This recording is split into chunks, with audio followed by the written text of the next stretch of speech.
જય શ્રી કૃષ્ણ બધાઈને, જય જલારામ. કેમ છો બધા? આજે હતો મારી નાની દીકરીનો બર્થડે. 2 થી 3 દિવસથી તૈયારી કરી રહ્યા છીએ, કારણ કે ઘરે જ નાનું એવું સેલિબ્રેશન કરવાનું હતું, બધા એના ફ્રેન્ડ્સને બોલાવીને. એટલે રાત્રે જ મારે બિસ્કિટ કેક બનાવી હતી ને, તો એ બિસ્કિટના પીસીસ મેં રાત્રે કરી લીધા હતા, એટલે સવારે સીધું પીસવાનું જ રહીએ. તો એ પીસી લીધું છે, અને હવે એક બાજુ હું બટેટા બાફવા મૂકી રહી છું, 2 કુકર ભરીને, કારણ કે અમે ટોટલ 20 જણા હતા અને આજે બનવાની હતી માવાવાળી સેન્ડવિચ.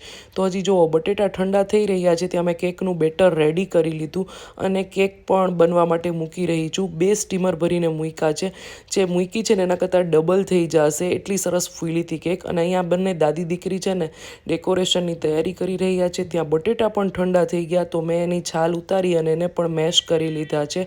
અને જો અહીંયા કેક પણ ઠંડી થઈ ગઈ, ત્યાં એ ઠંડી થતી હતી ને ત્યાં મેં મારી નાની દીકરીને સુવડાવી દીધી અને થોડીક વાર મેં પણ રેસ્ટ કરી લીધો.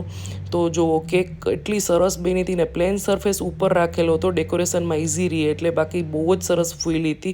અહીંયા બટેટાનો આપણો સેન્ડવિચ માટેનો માવો પણ રેડી થઈ ગયો, ડેકોરેશન પણ થઈ ગયું પાર્ટી માટેનું.